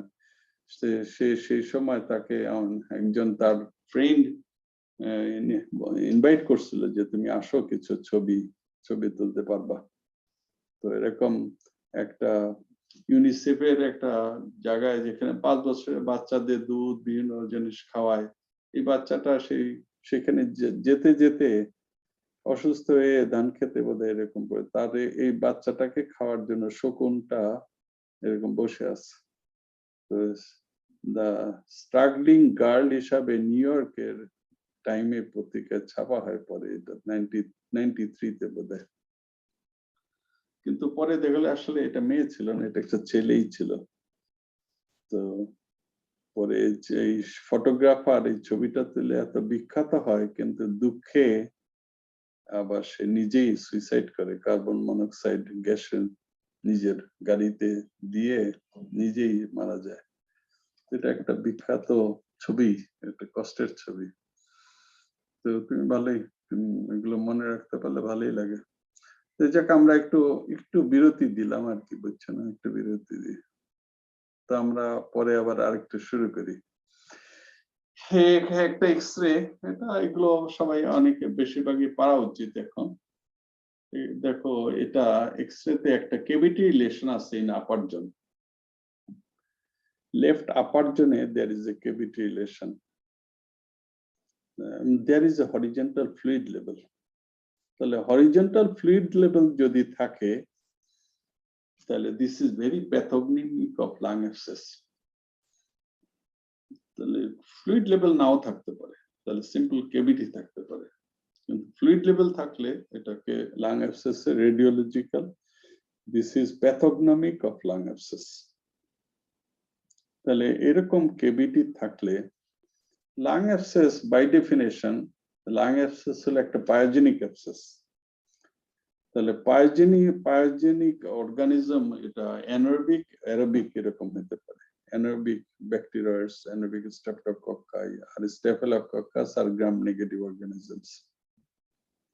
তাহলে lung abscess ইউজুয়ালি হয় রাইট লাংয়ে, এবং ইউজুয়ালি সাধারণত তোমার apical segment of middle lobe and posterior segment of upper lobe, এগুলোতে বেশি হয়। কিন্তু এই পেশেন্টটা লেফট লোবে হচ্ছে, কিন্তু ইউজুয়ালি লোয়ার লোবে বেশি। তাহলে দেখো, একটু আনইউজুয়াল লাংসে হয়েছে, আনইউজুয়াল জায়গায় হয়েছে। তাহলে এরকম কেভিটি রিলেশন হলে একটা লাং অ্যাবসেস আমাদের একটা ডায়াগনোসিস, কিন্তু সবসময় এর সাথে আর দুইটা ডিফারেনশিয়াল ডায়াগনোসিস চিন্তা করতে হয়। একটা হলো টিউবারকুলোসিস আর একটা হলো ম্যালিগন্যান্সি। তাহলে টিউবারকুলোসিস আমাদের দেশে এমন কোনো রেডিওলজিক্যাল ওপাসিটি নাই যেটাতে টিউবারকুলোসিস ডিফারেনশিয়াল ডায়াগনোসিস আসে না। তাহলে যে কোনো এক্সরে ফাইন্ডিং, যে কোনো ফাইন্ডিং ওয়ালা এক্সরে দেখবা টিবি বলাই যায়, এবং হয়ও। তাহলে তুমি দেখবা, তাহলে টিউবারকুলোসিস অনেক সময় squamous cell carcinoma, central necrosis হয়ে এরকম কেভিটি। তাহলে একটা হাউ টু ইউ ইন্টারপ্রেট, তাহলে তোমার বাইরের মার্জিন দেখতে হয়, ভিতরের কেভিটিটা দেখতে হয়, কোন জায়গায় সাইজ কিরকম, এগুলো অনেক কিছু খেয়াল করতে হয়। তাহলে ম্যালিগন্যান্সি হলে ইউজুয়ালি বাইরের মার্জিনও ইরেগুলার থাকে, সেন্ট্রাল একটা ইরেগুলারটা অনেক সময় এক্সেন্ট্রিক থাকে। এই যে আমরা বলে লাং অ্যাবসেসে ফ্লুইড লেভেল থাকে, টিউবারকুলোসিস এগুলোতে ইউজুয়ালি ফ্লুইড লেভেল থাকে না। আপার লোবে হলে ইউজুয়ালি ফ্লুইড লেভেল থাকে না, কারণ এটা ডিউ টু গ্র্যাভিটেশন এগুলো ড্রেইন হয়ে যায়। কিন্তু এই পেশেন্টটা লাং অ্যাবসেসটা এখনো কিন্তু তার আছে এখানে। হ্যাঁ, তাহলে এটা আমরা একটা ডায়াগনোসিস হিসাবে, এখানে ডিফারেনশিয়াল ডায়াগনোসিস হিসাবে আমরা এরকম চিন্তা করতেছি। ফাঙ্গাল ডিজিজ গুলো আমাদের দেশে না, এখন ফাঙ্গাল ডিজিজও এখন লাং কেভিটি রিলেশনের মধ্যে চলে আসতেছে। আগে আমরা তিনটা বলতাম, কিন্তু এখন ফাঙ্গাল কেভিটি, বিশেষ করে মিউকোরমাইকোসিস আর অ্যাসপারজিলোসিস, এই দুইটা ফাঙ্গাস অনেক সময় এইরকম কেভিটি। তাহলে এখন মাথায় রাখতে হবে যে একটা ফোর্থ ডিজিজ কেভিটি রিলেশন হিসাবে আমাদের চিন্তা করতে হবে ডিফারেনশিয়াল ডায়াগনোসিস। এটা দেখো, একটা সিটিতে দেখলে, সিটিতে আরো কত সুন্দর দেখা যেতেছে। এটা কেভিটি রিলেশনে সিটিতে কিন্তু আরো বেশ ভালোই লাগতেছে, যে লেফট সাইডে একটা কেভিটি রিলেশন সাথে ফ্লুইড লেভেল শুনে। তাহলে এটা সিটি যদি দেয় তোমাকে, এটা এভাবে দেখে দিয়ে তোমার অস্পিতে দিয়ে দিতে পারে একটা। তাহলে এই পেশেন্টটা দেখো, mister Mintu Pal, 40-year-old gentleman presented with complaints of fever and cough for 3 months. Fever was high grade, cough productive, purulent sputum.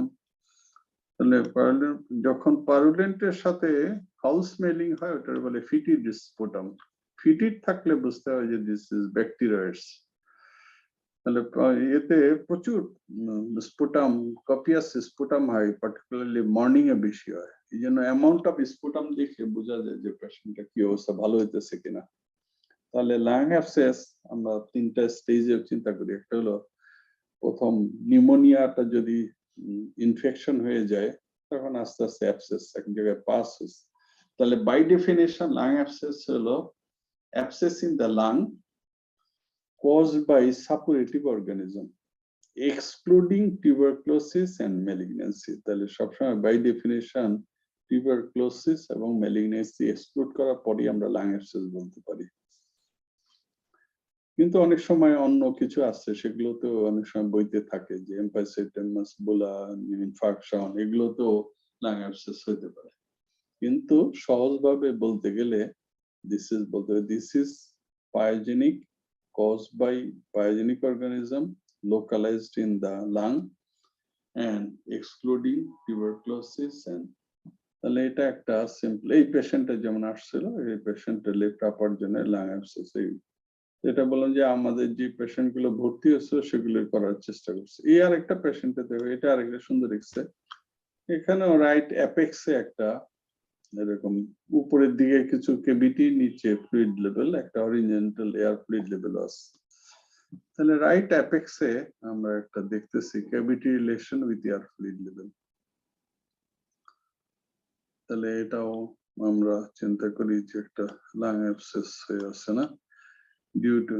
কিন্তু দেখো এটার একটা পার্থক্য হলো, আমরা যদি এই পেশেন্টটা সিটি করে দেখি আরো সুন্দর দেখা যায়, কিন্তু মাল্টিপল বুলাস দুই দিকেই আছে, রাইট সাইডেও আছে, লেফট সাইডেও আছে।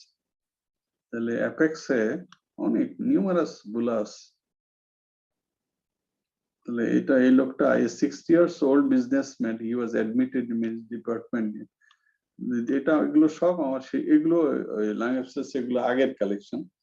তো he was complaints of purulent cough with sputum and fever। তাহলে লাং অ্যাবসেস এর তিনটা সিম্পটম খুব ইম্পর্টেন্ট। একটা হলো ফিভার, এবং অ্যাবসেস যে কোনো জায়গায় থাকলেই উইথ চিলস এন্ড রাইগর অনেক সময় হতে পারে। সেকেন্ড হলো কাফ উইথ পারুলেন্ট স্পুটাম। থার্ড হলো হিমোপ্টিসিস। এছাড়াও অনেক সময় অ্যাপেটাইট লস, ওয়েট লস, এগুলো থাকতে পারে। তাহলে 3 symptoms ভেরি ইম্পর্টেন্ট। একটা হলো fever, cough with sputum and haemoptysis.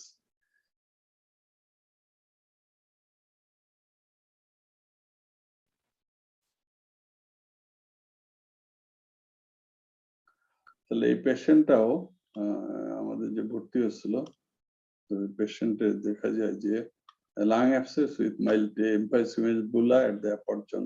তাহলে একটা কিছু বুলা গুলোতে তার ইনফেকশন হয়ে লাং অ্যাবসেস হচ্ছিল। এটা খুব কমই, রিয়ারলি অত বেশি, আমিও খুব বেশি পাই নাই যে বুলা ইনফেকশন হয়ে লাং অ্যাবসেস হওয়া। এটা দেখো একটা পেশেন্টের লেফট লাং এ একটা হিউজ এরিয়া, উপরের দিকে কোনো ভাস্কুলার মার্কিং নাই। তাহলে লাংস আছে কি নাই এইটার প্রমাণ হলো ওই জায়গাটায় ভাস্কুলার মার্কিং থাকা, কিন্তু পেশেন্টের এই জায়গাটা কোনো ভাস্কুলার মার্কিং দেখা যাচ্ছে না, এবং একটা হরিজন্টাল ফ্লুইড লেভেলের মতো আছে। তাহলে পেশেন্টটা x-ray showing multiple cavity lesion left lung upper mid zone with thin wall and showing some no vascular marking। এটা লাং অ্যাবসেস হতে পারে, এটা ইনসিস্টেড হাইড্রোনিউমোথ্রাক্স হতে পারে, নিউমোটোসিল হতে পারে। এটা আমরা পরে সিটি করি, দেখো সিটিতে এই অবস্থা।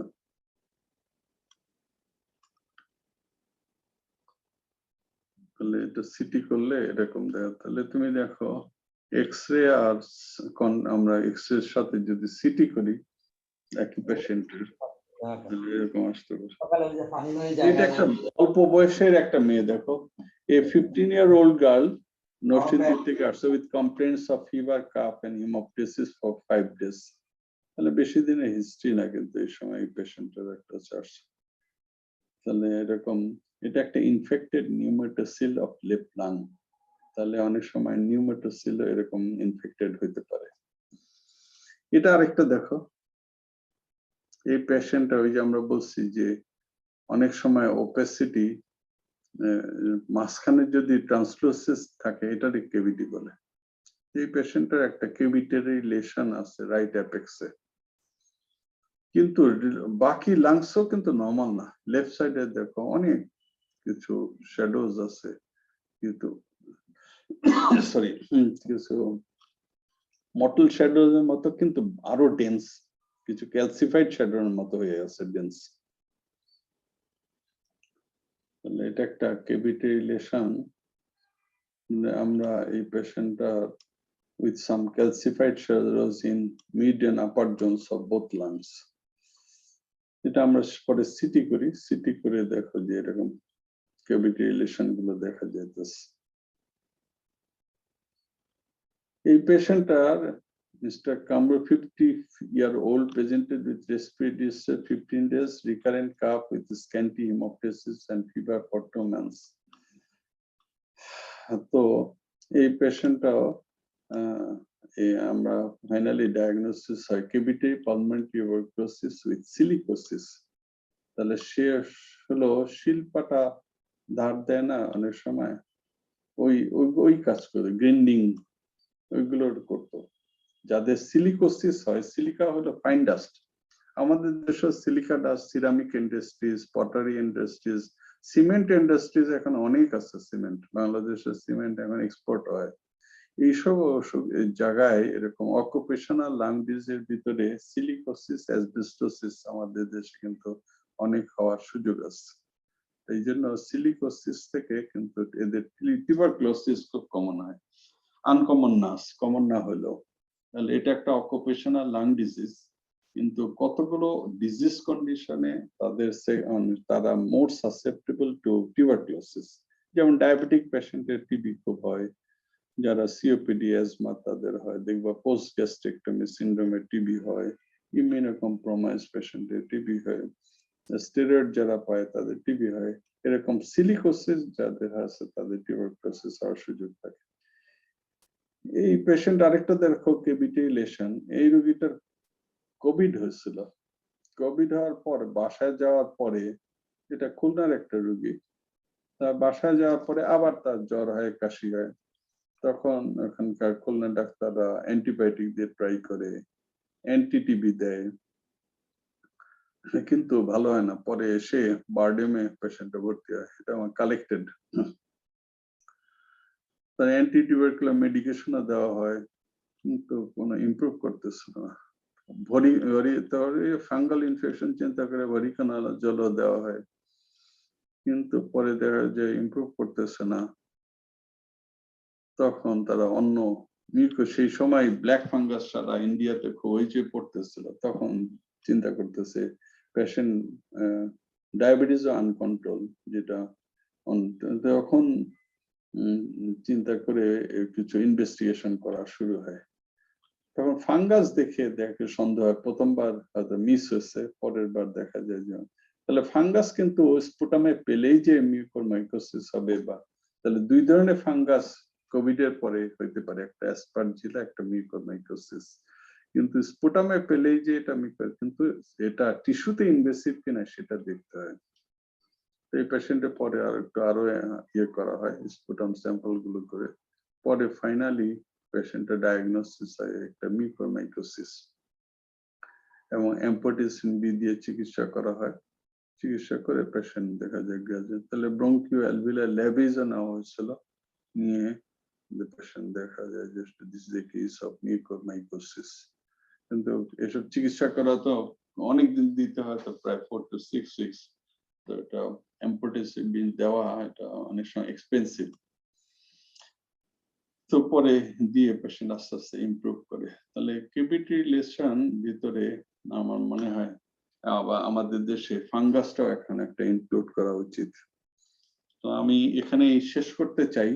আজকে আমি 3টা অসুখ নিয়ে একটু বলার চেষ্টা করছি। একটা হলো প্যানক্রিয়াটাইটিস, একটা হলো tuberculosis, particularly right paratracheal lymph node দিয়েই অসুখ যে চিন্তা করে এই যে পেশেন্টের বিভিন্ন রকম একটা ডায়াগনোসিস মাথায় রাখতে হয়, আর একটা কেভিটি relation in the lung, particularly lung abscess, এই তিনটা অসুখ নিয়ে আমার মনে আমি I have tried to give a description on this three conditions. So I want to finish here. আমি বলবো যে তোমরা তোমাদের নিজেদের মতো প্ল্যান করে গুছিয়ে যদি পড়ো তাহলে আমার ভালো হবে। Thank you very much. আমি এই সবগুলো কালেক্ট করতে যে আমি আজকে প্রফেসর খান আবুল কালাম আজাদ সাহেবকে তার এই প্ল্যাটফর্মটা করার জন্য অত্যন্ত সাধুবাদ জানাই। যে চিফ কোঅর্ডিনেটর, প্রিন্সিপাল কোঅর্ডিনেটর বলি। অনেক আমার মনে হয় যারা ডাক্তার তারা কিছু শুনলেও বাসায় বসে বসে কিছু অ্যাটলিস্ট উপকৃত হবে। যারা বক্তৃতা দেয় নিশ্চয়ই তারা ক্লাস নেয়, চেষ্টা করে গুছিয়ে নিয়ে আসতে যতটুকু সম্ভব। আমাদের লিমিটেশন অনেক আছে। আমার এগুলো কালেক্ট করতে আমার popular medical college, Dhaka medical college, বিভিন্ন জায়গার এগুলো অনেক ডাক্তারের হেল্প নেওয়া লাগছে, ডাক্তার বিভিন্ন লেভেলের। তাদের I am very much grateful to them.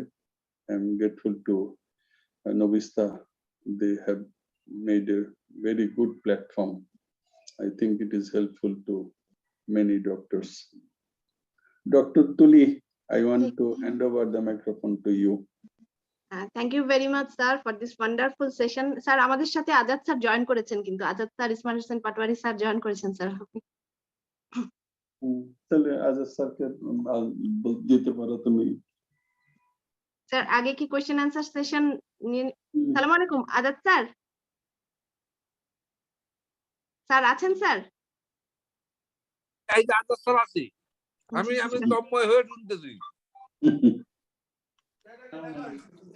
আজকে স্যার যে ক্লাস নিলেন, একটা আমি ছাত্র হিসাবে বলতে পারি যে একটা কমপ্লিট একটা তৈরি করার যে স্যার যে ব্যবস্থা নিলেন, আমি তো স্যারকে এখন বলবো যে আমাদের এরকম আরো ক্লাস নিতে হবে স্যারের, উপায় নাই স্যারের। আজাদ স্যার এরকম প্রশংসা করে দেখে তো আর কেউ না বলতে পারে না বোধহয়। না, আমার ছাত্রদের একটু মুখ খুলুক না, ছাত্ররা দু একজন বলো না কেমন হচ্ছে ক্লাস। স্যার অনেকেই লিখছে ইনবক্সে চ্যাটে, স্যার সবাই লিখছে এক্সিলেন্ট সেশন। স্যার আমরা এখন একটু কোশ্চেন অ্যান্সার সেশন নিব, সেখানে হয়তো যার কারো যদি কোনো কোয়েরি বা কোশ্চেন থাকে অথবা কোনো কমেন্ট থাকে সেগুলো স্যার ফর অল স্টুডেন্টস আপনারা চাইলে হ্যান্ড রেজ করতে পারেন অথবা নিজেকে আনমিউট করে কোনো কোশ্চেন থাকলে সেটাও দিতে পারেন। স্যার চ্যাট বক্সে দুই একটা কোশ্চেন আছে স্যার, আপনি কি আলাপ করবেন স্যার? বলো। ডক্টর ফারজানা কোশ্চেন করেছিলেন যে স্যার প্যাচি আর ইনহোমোজেনাস অপাসিটির মধ্যে ডিফারেন্সটা কি স্যার?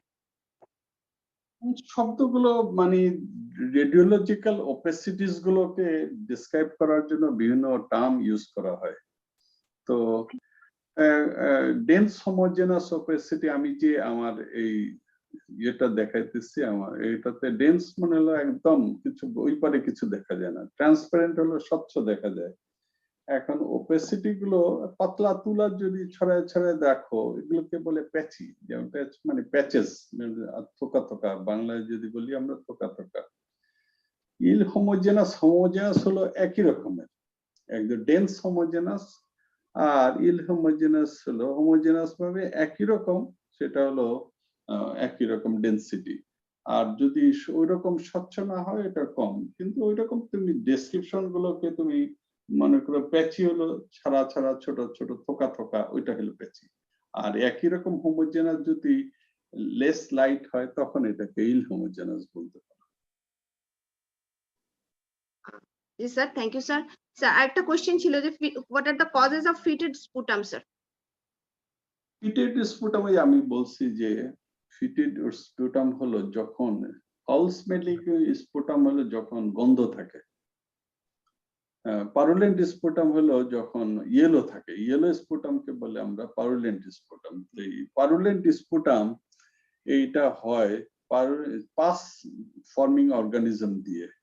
তাহলে পাস ফর্মিং অর্গানিজমকে আমরা সাধারণত বলি যে স্ট্যাফাইলোকক্কাস আর gram negative organism, proteus, pseudomonas, haemophilus, এগুলো তাহলে ইয়েলোইশ স্পুটাম থাকলে দেখবে স্পুটামটা হলুদ হয়ে যায়, তখন আমরা বলি পাস লাইক, তখন এটাকে আমরা বলি যে এটা পারুলেন্ট স্পুটাম। কিন্তু পারুলেন্ট স্পুটাম যখন বলে যে দিস ইজ ফাউল স্মেলিং, তখন এটাকে বলে ফিটিড স্পুটাম। তাহলে ফিটিড স্পুটাম থাকলে সবচেয়ে বলা হয়, ভাবা হয় this is anaerobic organism, particularly bacteroid. তাহলে ব্যাকটেরিয়েড দিয়ে হয়, কিন্তু ব্যাকটেরিয়েড ছাড়াও কিছু অ্যানারোবিক স্ট্রেপ্টোকক্কাই আছে, সেগুলো দিয়েও এরকম ফিটিড হইতে পারে। কিন্তু ইউজুয়ালি ক্লাসিক্যালি ব্যাকটেরিয়েড হলো ফিটিড স্পুটাম করে। স্যার আই থিংক ডক্টর সাপ্পো আপনার অ্যান্সারটা পেয়েছেন। স্যার নেক্সট কোশ্চেন হচ্ছে, sir can we differentiate the differentials by seeing lung abscess wall thickness? From doctor Sanjay.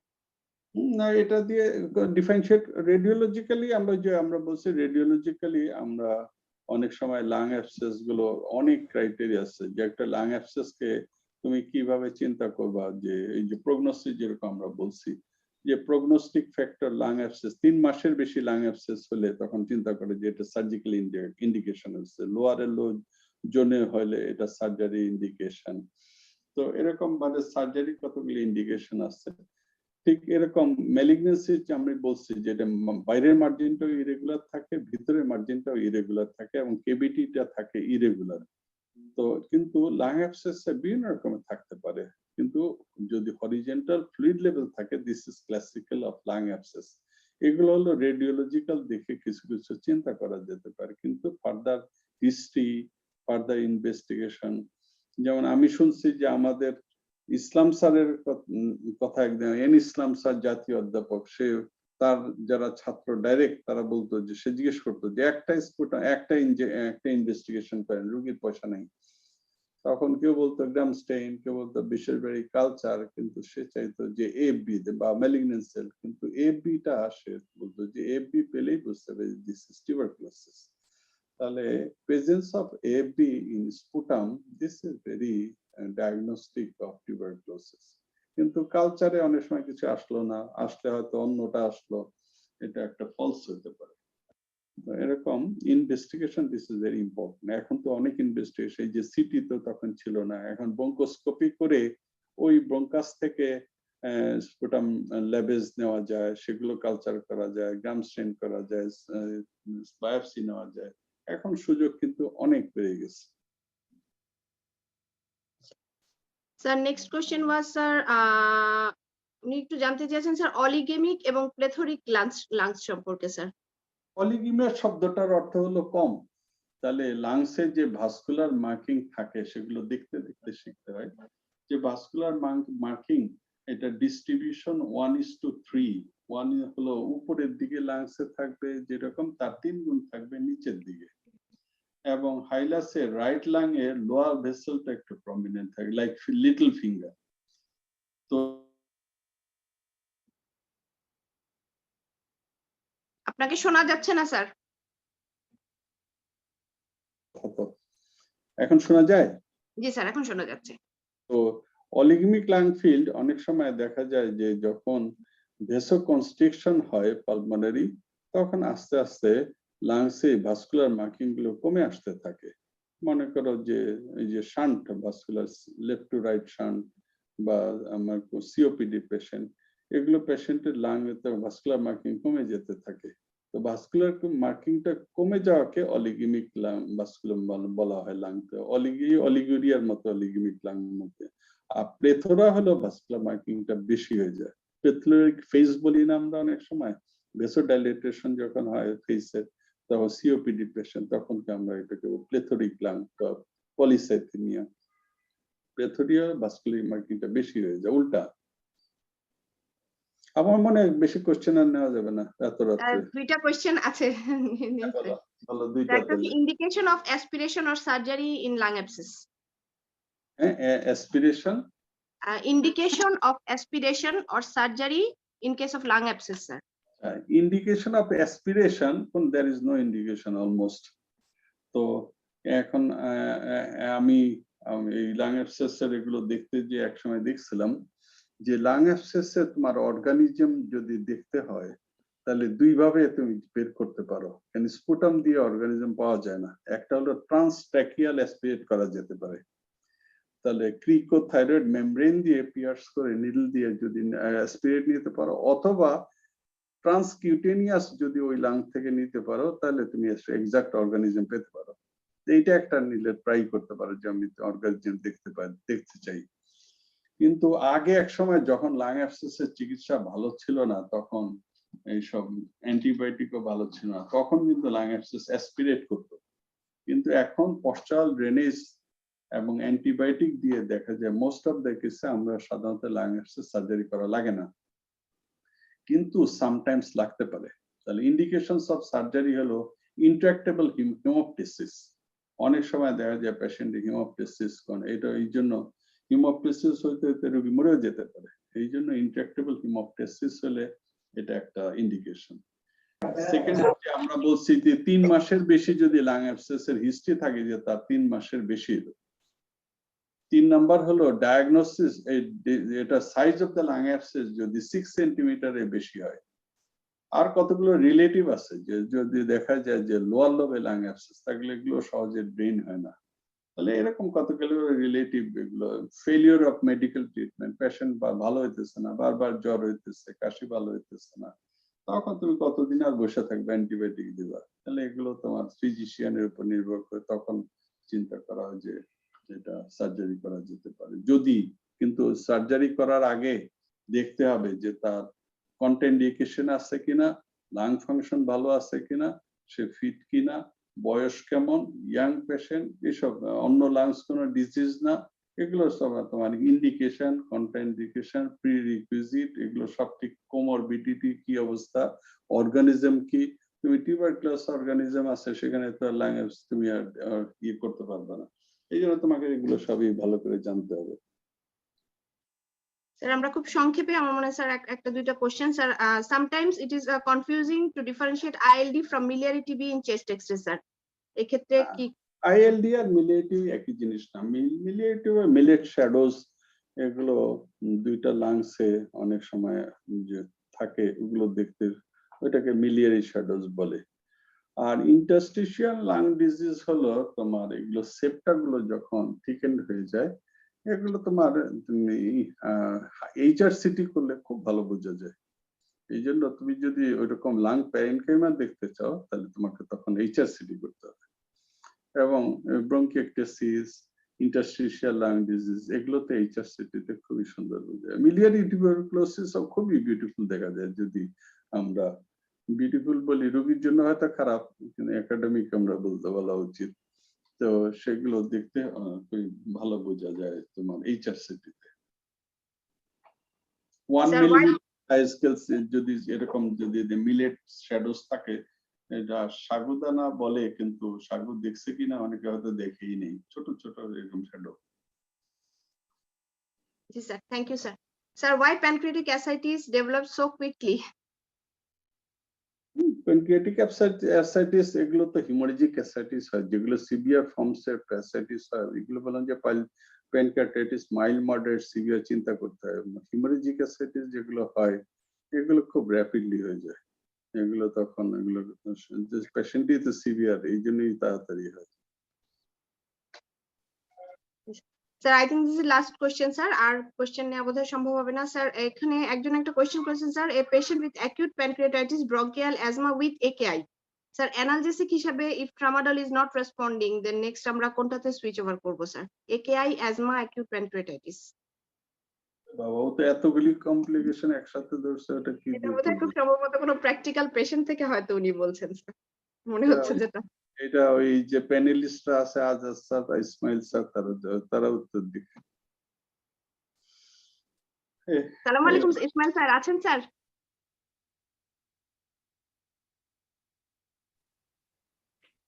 Patwari sir তো কোনো ইয়ে মিস করে না, সব জায়গায় সে থাকে। জ্ঞানের মানে ক্ষুধা কাকে বলে, পাটোয়ারি স্যার দেখলে বোঝা যায়। পাটোয়ারি স্যার বোধহয় লিভ করছেন, দেখতে পাচ্ছি না স্যারকে। স্যার আজাদ স্যার, স্যার কি চ্যাট করবেন স্যার? আচ্ছা শোনো, NSAID ইন প্যানক্রিয়াটাইটিস, এটা তোমার ধরো যখন সিস্টেমিক ইনফ্ল্যামেটরি রেসপন্স সিনড্রোম হয়, যখন তোমার একেআই ডেভেলপ করে নাই তখন তো তুমি সবই দিতে পারতেছো, এবং দেখেছি যে এটা কমন প্র্যাকটিস, যে ডাইক্লোফেনাক সোডিয়াম দিয়ে এটা চিকিৎসা করা যায়, কখনো কখনো ট্রামাডল দিয়ে চিকিৎসা করা যায়। এবং তোমার যদি সিভিয়ার পেইনফুল কন্ডিশন হয় তখন চিন্তা করতে হবে, যদি গল স্টোন না থাকে তাহলে তোমার পেইন কমানোর জন্য অনেক সময় নার্কোটিক অ্যানালজেসিক ব্যবহার করা যায়। আর যদি তোমার দেখা যায় যে না একেআই হয়ে গেছে এবং এটা র্যাপিডলি প্রোগ্রেসিভ এবং পেইন কমছে না, তখন জেনারেল সাপোর্টিভ মেজার দেওয়া ভালো এবং অন্য চিন্তা করা ভালো যে এই পেশেন্টের সুডোসিস্ট কিরকম ডেভেলপ করছে, এবং এই পেশেন্টের প্যানক্রিয়াটিক ক্যালকুলাই আছে কিনা, এবং তোমার পেরিটোনাইটিস কেমন হচ্ছে, তার কোনো ইন্টেস্টাইনাল অবস্ট্রাকশন ডেভেলপ করলো কিনা, তখন এইগুলো চিন্তা করা উচিত এবং কজ চিকিৎসা করে সেটা চিকিৎসা দেওয়া উচিত। তবে আমার মনে হয় যে আমাদের যেটা এক্সপেরিয়েন্স আমরা যেটা দেখেছি যে তোমার ট্রামাডল, নেলবান এগুলো দিলে একটু মনে হয় যে পেশেন্টরা রেনাল সাইডে প্রোটেকশনটা পেতে পারে। Thank you. Thank you, sir. I think, sir, আপনার পারমিশন দিলে স্যার আমি সেশন এন্ড করতে পারি। It was a wonderful session, sir, and chat box is flooded with thanks and expectation of more classes. So, sir, with this hope that we will get more these excellent classes from you, sir. With your permission, sir, I would like to end the session. Assalamu alaikum, sir. Assalamu alaikum. Thank you very much. Thank you. Assalamu alaikum. Assalamu alaikum.